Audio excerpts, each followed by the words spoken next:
Welcome to today's episode of the Biz Podcast. I'm really excited to have my good friend Angie Cole here to dive into a topic that fits so well with the way that we first met in person. And we're going to dive into all of that in just a minute. But first, I'm going to tell you a little bit about Angie. So Angie Cole is a force of nature, soft and subtle, fierce and unstoppable. She's a coach and mentor for responsible renegades and rebellious rule followers. Her clients and students would tell you she's one part genius, one part priestess, and 100% truth teller. Blending a strategic and intuitive approach, Angie's work inhabits the places where life and work intersect. She can help you crunch the numbers while uncovering how your daddy issues are holding you back. Her emerging body of work centers around reorienting our relationship to money, value, worthiness, and ease. Angie was a coach before it was the cool thing to sell online. It was raised by mentors and elders who taught her to stay true to her craft. Angie has now wandered her way to thriving. She is a business owner guided by her own intuition and no one else's six-figure plan. Angie, I'm so excited to have you here. Thanks, Laura Wellman. I don't look at my bio often, and I don't even remember writing those words. But when I hear that, I'm like, yeah. Heck yeah, that's me. Love it. Yeah. And before we even, start into it, I was just telling Angie before we started this episode, the reason that I now read bios, I used to get people to introduce themselves, was because I noticed that they would hold back and they would kind of tell you one sentence about who they were, and they wouldn't do the thing where they're like, let me tell you all the things. And I was like, if you give me that bio and I read it, it's going to feel less uncomfortable for you, and the truth of who you are gets out to more people. And yeah, it's a good segue into talking about how some things are uncomfortable, but that doesn't mean they're a bad thing. Yes. In fact, spoiler alert, it's usually an indicator that they're a very good thing. So we're going to talk about going for it. And I thought that it would be an interesting exercise to talk about how we met, because I think that it speaks to some of this. And you, Angie, helped me have the courage to do the thing. And I think that you do that for a lot of people. And so the quick story is that Angie and I both went to a camp for several years that was for entrepreneurs. It had hundreds of people. We knew people in common. We never met, but we were connected through the Facebook group. At some point, Angie came on my podcast before, but we'd never met in person. And Angie spent a while traveling the world, right? Doing this sort of digital nomad life, going from place to place. And I would watch her Facebook posts and be like, oh, she's in Australia, she's in New Zealand, she's in Greece. Like, oh, what I wouldn't love to. And one day she posted on Facebook an invitation. And maybe I'll let you share a little bit about that part before we go all the way in. But like, what was your perception of how that went? Yeah. Well, as I told you before we started this conversation, my memory's not great for such things. But what I do remember about the invitation, a similar thing had happened to me a few years ago when I was in Portugal, and it was birthed by this feeling of, I travel solo most of the time, by myself, moving through the world by myself. And I'll have these moments sometimes where I'm just like, somebody else has got to see this. This is just there's somebody out there who needs this right now. And so that is what has inspired those moments of invitation of, yeah, I know it's not going to work for everybody to drop what they're doing and buy a plane ticket to Greece. But there might be somebody who's just waiting on that invitation. And what I also know from the times that I've made that invitation before is that even the people who haven't said yes have at least been sparked by the question, to at least have to wrestle with some of the things that you and I have talked about, and that I would love to hear you share more about. Like, what's that like when you get that little bit of, it's like a pebble in your shoe or a piece of sand in your oyster, like that little bit of, oh, I would love to, but. Yeah. Just And, that and spark. that's what happened, right? So there was this invitation to join Angie on the island of Crete in Greece with a few weeks notice. And oh, wouldn't I want to do that? Right. And as soon as it popped up, I thought, wouldn't that be amazing? Could I? No. Oh, I want to though. And I remember thinking, oh, this opportunity is going to have been snapped up like this, right? Like, who wouldn't want to do this? Somebody who's bolder than me is like on it, right? Um, and nobody else did. And I was like, and I remember having a conversation with you and talking it through and having that, those things that you're like, I would love to do that. If only I had the opportunity to do that. And then when the opportunity comes, all of the doubt and the reasons not to do it come like sort of slamming Yes. down. And so instead it was, what if I say yes? What if I do the thing? And I went for it.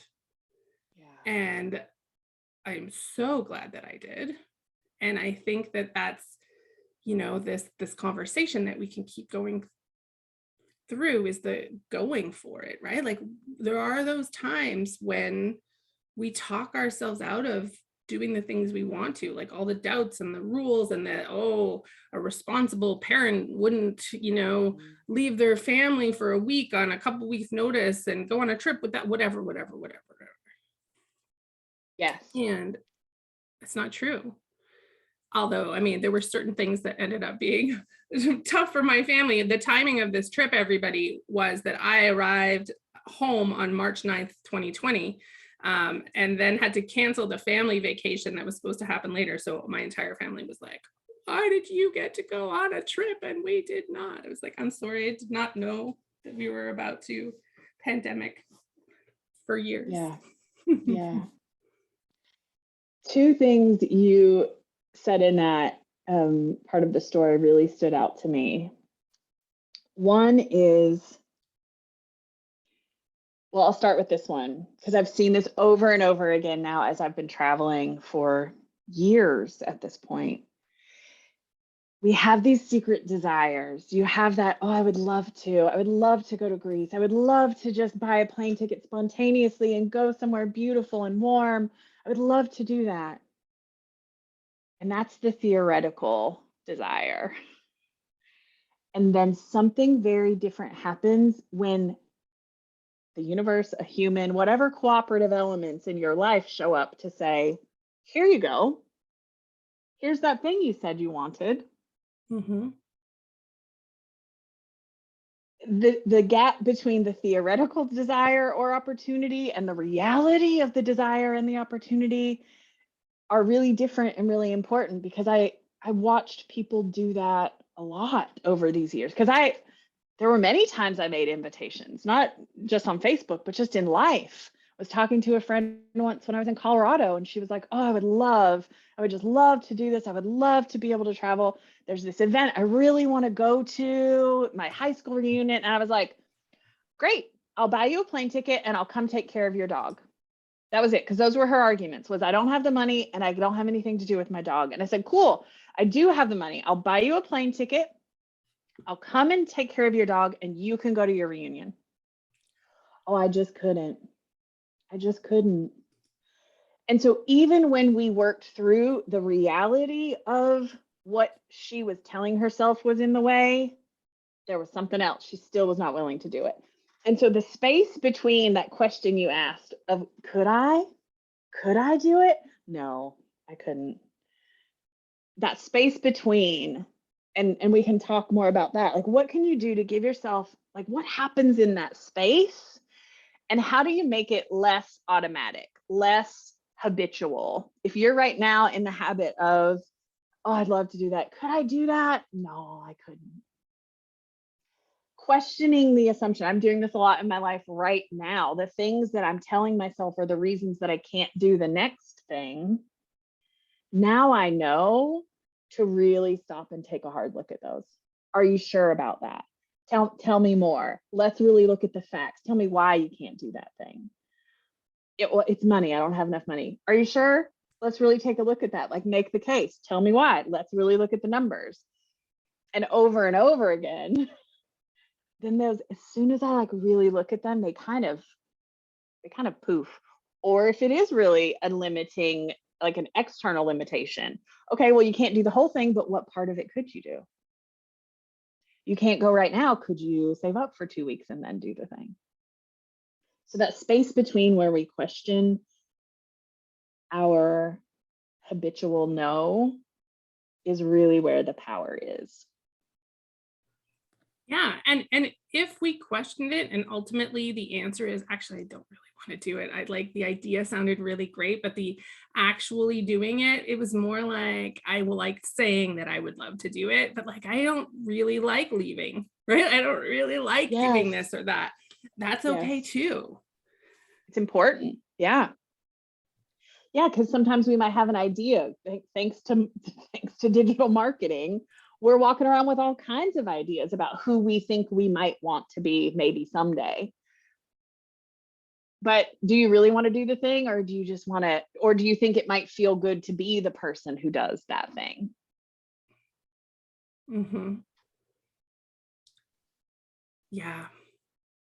And that's a whole other can of worms. The whole like, Uh, yeah, I can't even go in there. I don't think it's so deep, but the whole like, what is it that we want, and asking ourselves and trusting ourselves, and being able to distinguish what's right and what's not. And I saw a TikTok last night that reinforces this next question, but the whole like, is it a premonition? Is it intuition? Or is it just anxiety? Right? Like, you're like, do I trust myself?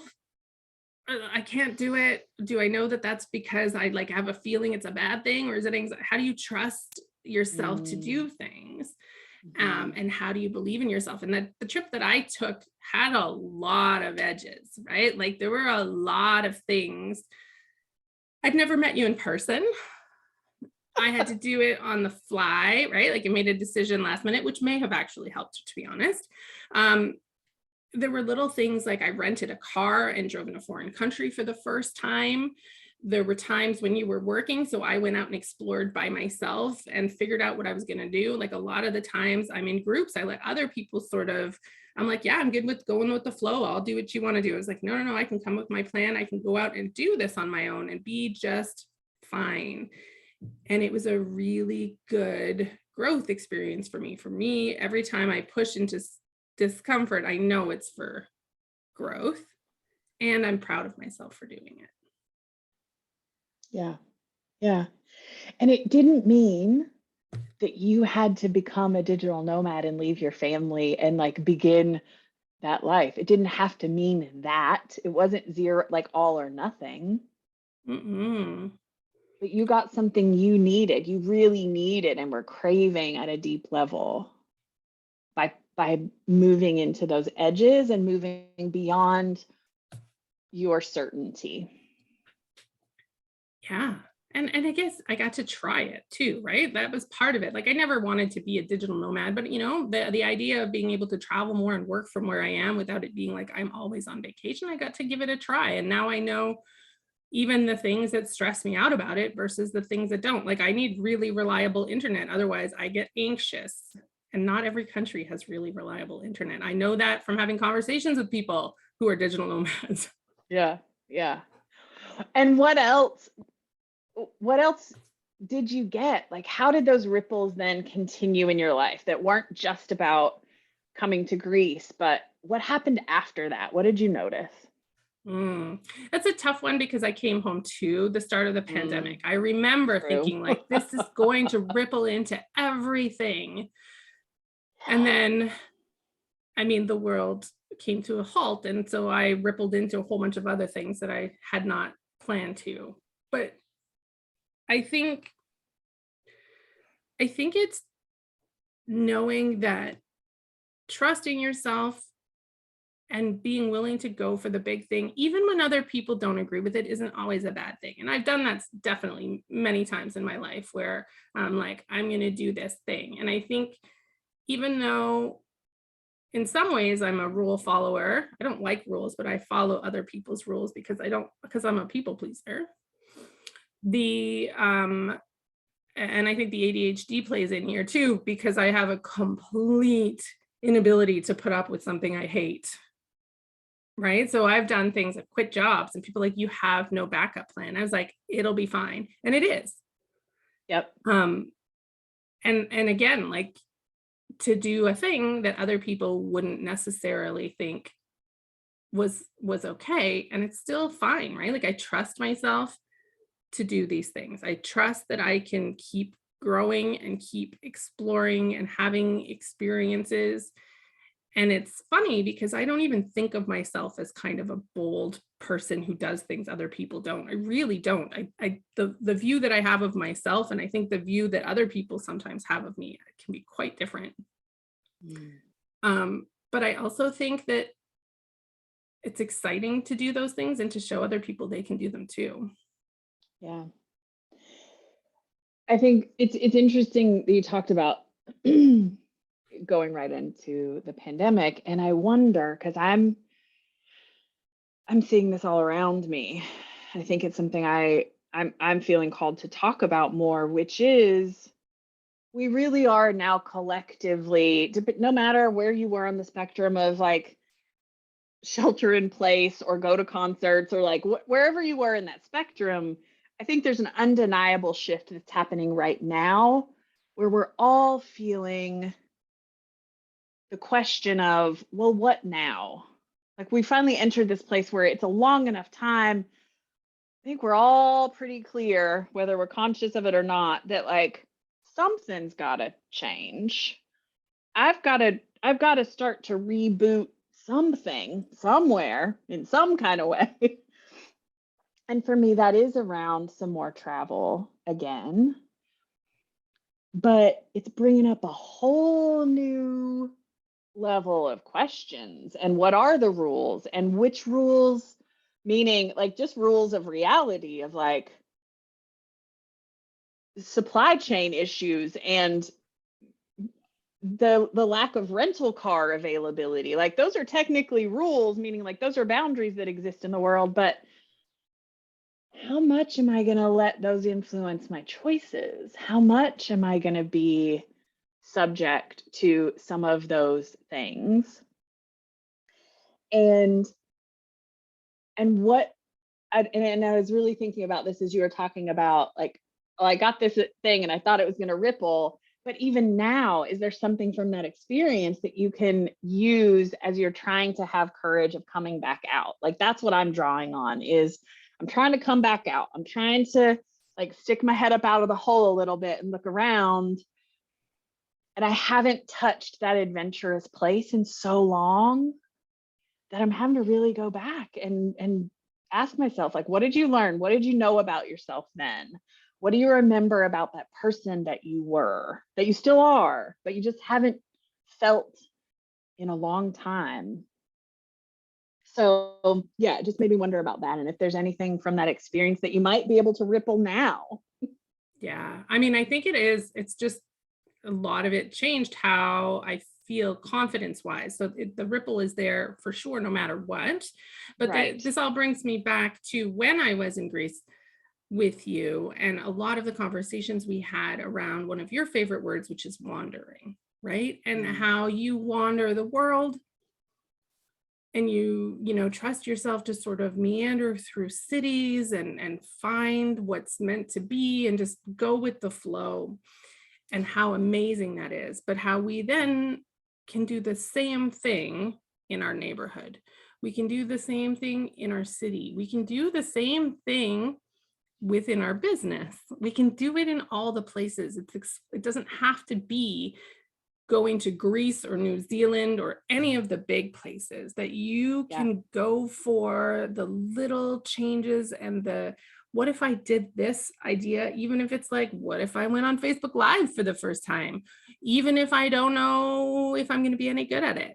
What if all the things? Yeah. And the essence of wandering like you said, whether that's actual physical wandering or applying this principle in other parts of your life, is about, it is about small incremental changes. The essence of wandering isn't aimless. Wandering doesn't mean you have no idea where you're going or what you're looking for. Wandering is just moving without a predetermined destination and moving without a predetermined route to that destination. And so how that shows up in your business and not in a physical space is it's like a big game of hot or colder. So I don't have a 3-year business plan.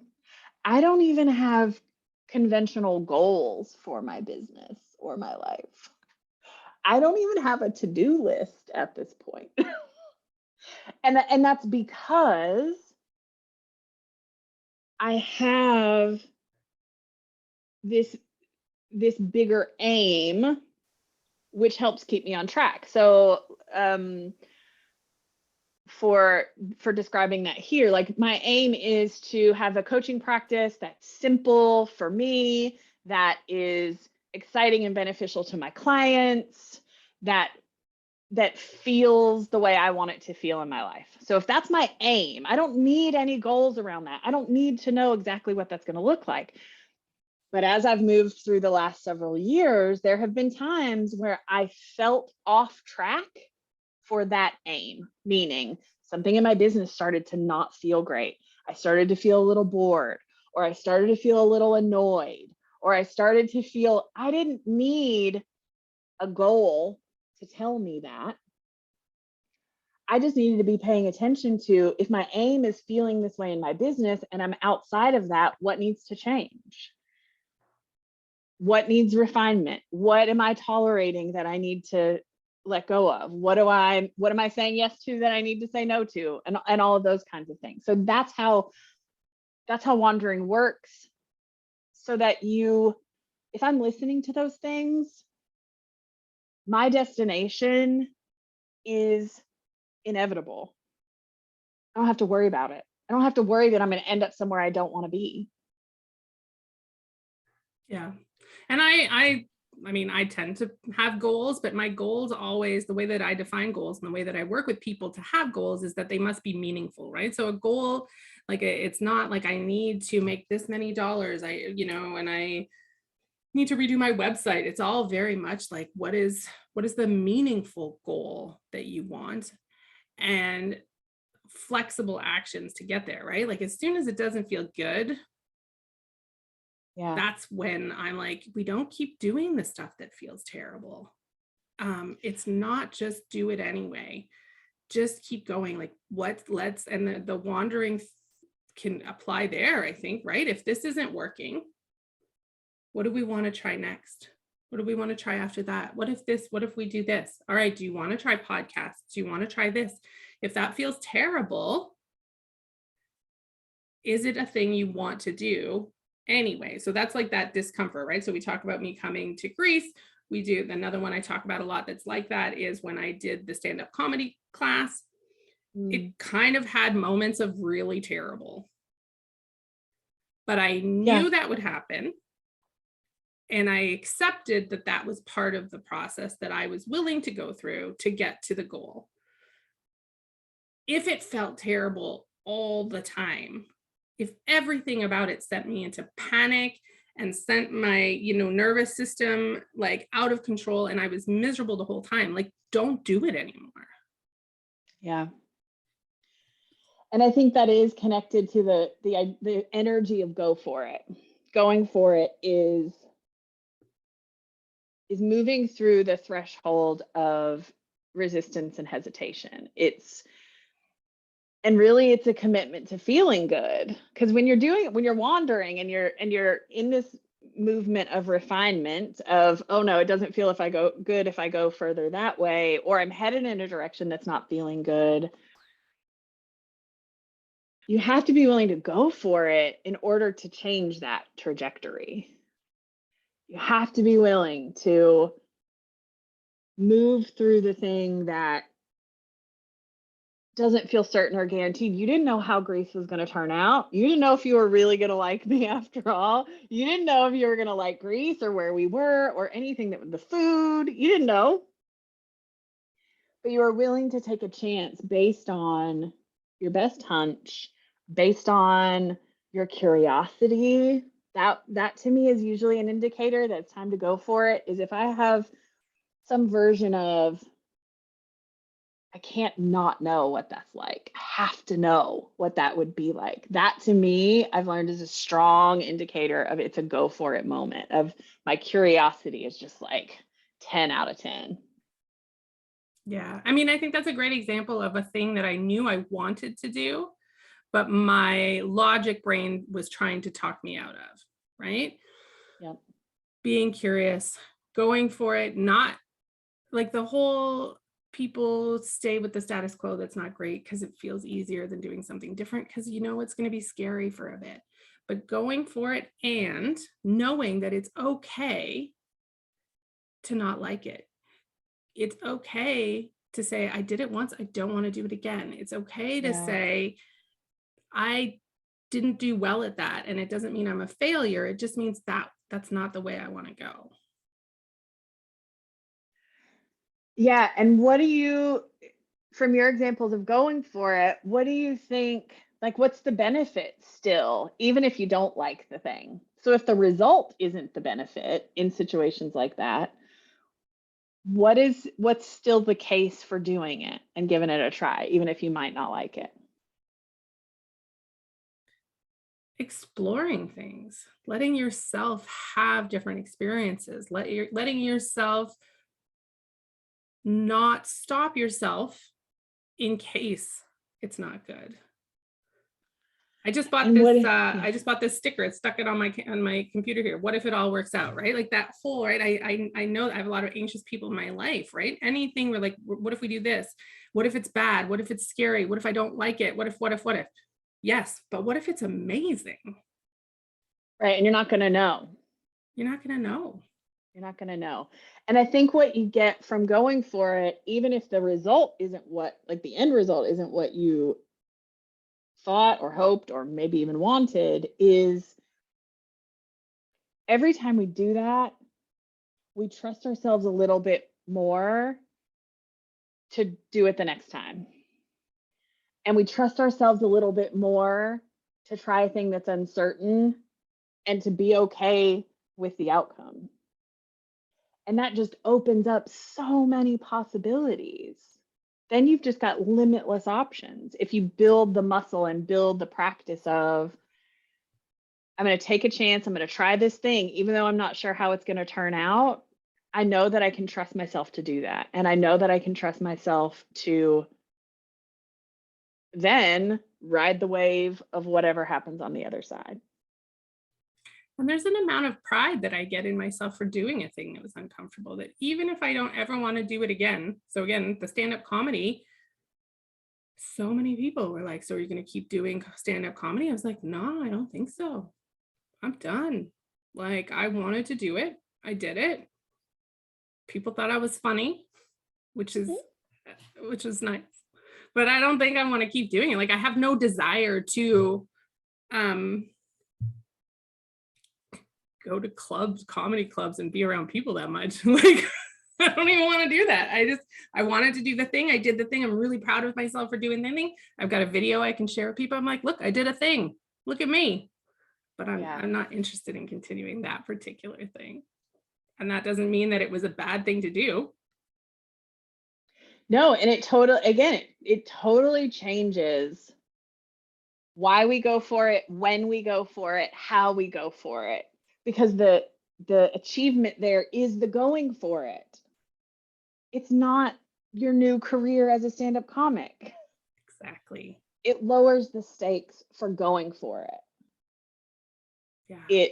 It makes that an easier proposition, especially when you break it way down, because again, not everybody's going to get on a plane to go to Greece, but could you go just look at flights? Could you just go look at Airbnbs, and then, oh, maybe that sparks you to think about, well, what's closer to me? Maybe I'm not going to do that, but what is the next best version of that? That has so much benefit And just what from is opening the calling door. you to do it, right? Is it because you Yes. want the adventure? Is it because you want the time for just you to do something? Is it because you want to be within community with other people? Like, what are the things that are calling you to that? Yes. And how can you build that into your life and your business? Yep. Yep. Because there's so many ways that when we intentionally think about it, we can build that stuff. But it's the autopilot. A lot of us are on autopilot, and I've spent a lot of time trying to get out of autopilot. And I think that that's made a huge difference in going for it, in trying new things, in getting into opportunities. And I will say the pandemic brought me back into, I'm just gonna Oh, stay me here. too. Mhm. I'm just gonna stay here, and like, this is a good place to stay right now. And Yep. now I'm starting to explore out again, which means that the podcast is back and I get to have these like conversations, and I realize how much I missed them because I love having conversations with people and connecting with people. And so, yeah, it's giving ourselves permission to say, what do I want? And knowing that, again, especially right now, depending on how this you did during the pandemic, it might be really uncomfortable to get back to some of the things you did before. Yeah. And you, to bring it back full circle, you were talking about like what is drawing you to that thing, just noticing what's drawing you to that thing that you're feeling sparked by. And when we're just in the all or nothing, oh, could I do that? No. If we just shut it down wholesale, that the answer is no, then you don't get to harvest any of the really good information about why that thing sparked you, why that thing gave you that like, ooh, like shuddery, tingly feeling. Maybe the answer to that question is still, but under what conditions could I? Or what part of that could I? Or if you just take the conversation with yourself one step further, like you said, to just question, what is this showing me that I really want? And how can I get that thing?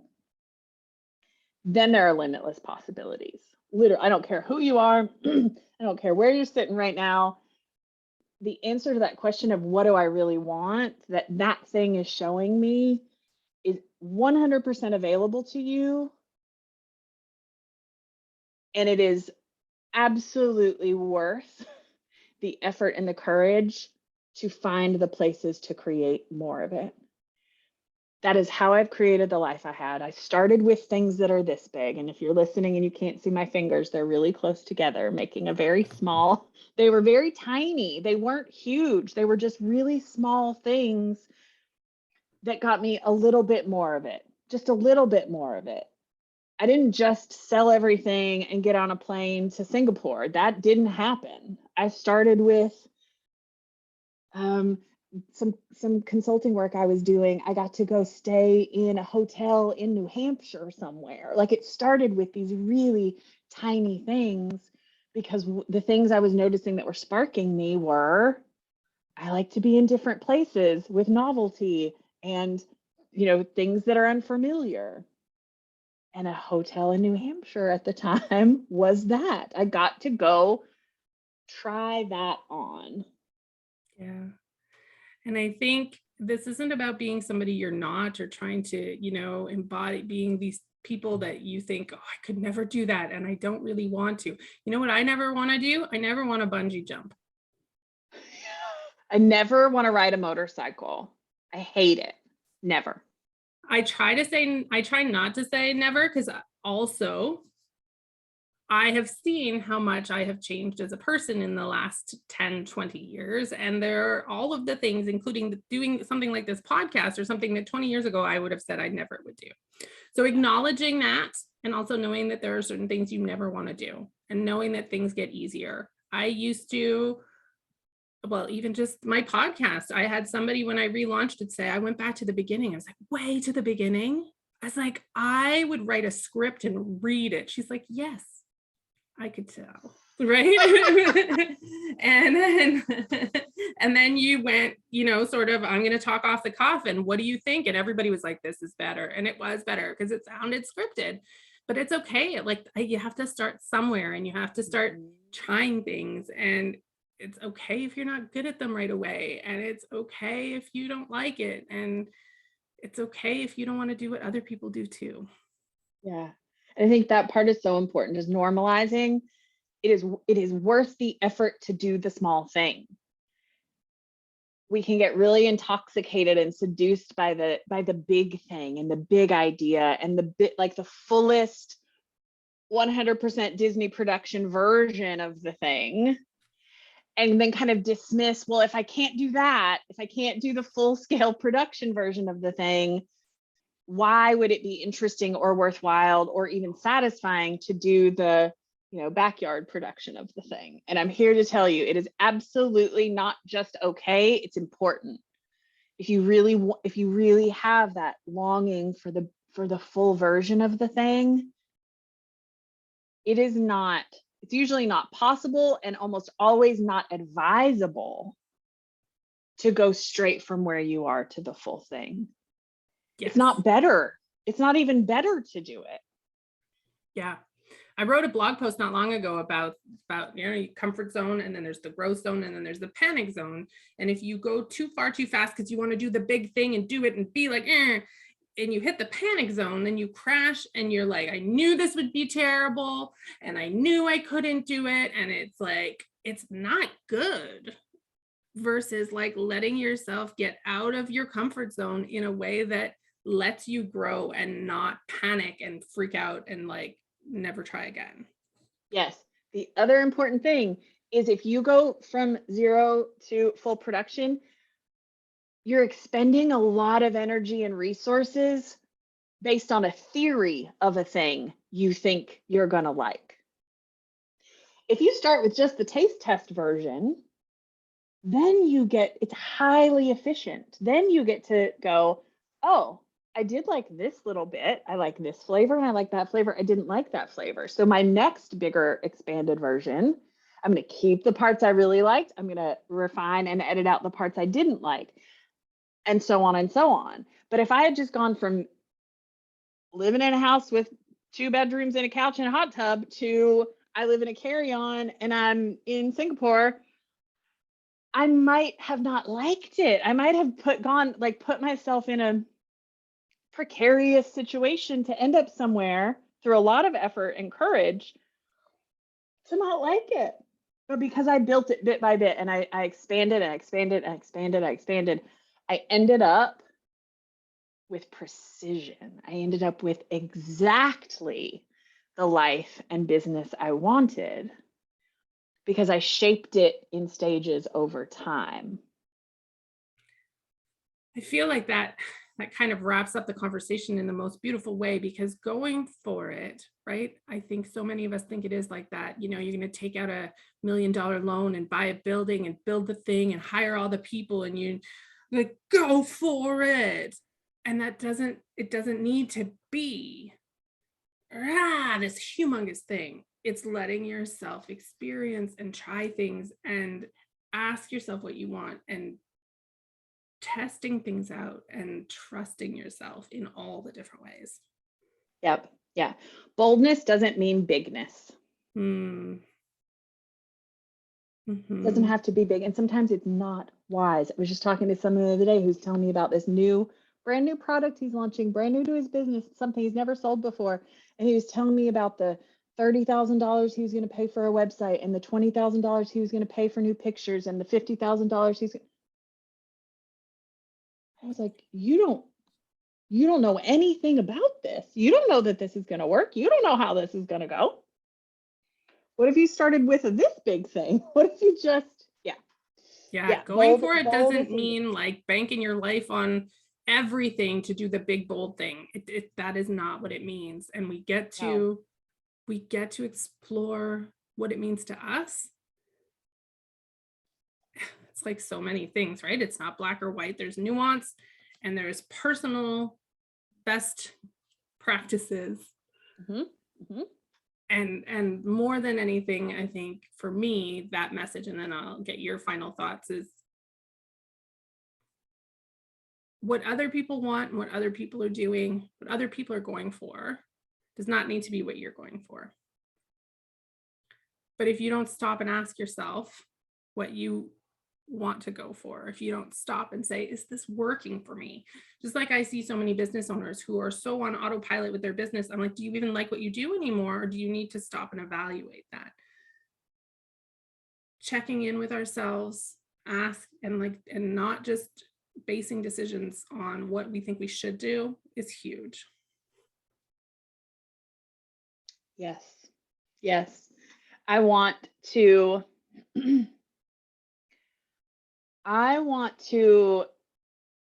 is it the right word, venerate? I don't know if that's the right word. Like, I want to glorify the small, clear, bold move. I want to like take the shiny celebrity around the big, giant, like dramatic, bold move. Sure, there's a time and a place, and I love a dramatic, bold move as much as the next person, but there's a whole spectrum, and that, or even a bell curve, right? Those giant ones are just a tiny percentage, and they're not the gold standard. I want to glorify the small, clear, bold move, because anytime you're trying to make a change, there's going to be a whole lot you don't know. And what I see people do, myself included, sometimes I still fall into this trap, is I stay stuck, I stay stagnant because of what I don't know. Because I have a belief that I can't make this big change until I know all the things that I don't know about it. When what's actually been the most powerful dynamic in my life is taking the next small, clear, bold move based on, and I say clear because that's focusing on what I do know. I do know that I need to be in a different context. I can go be in a hotel in New Hampshire. Cool. If we just keep taking the next small, clear, bold move, that is the only way that big change happens. Love it. How can people follow you? How can people get more Angie Cole? More Angie Cole. You can go to my website, which is untamingthewild.com. All my socials are there. You can follow me on the Instagrams and the Facebooks. I don't have a TikTok yet because I don't have the attention span for that, but we're working on it. But yeah, that's where you can find me. And I will link to all of that in the show notes. Thank you so, so much for being here. I always enjoy our conversations. Thanks, me too.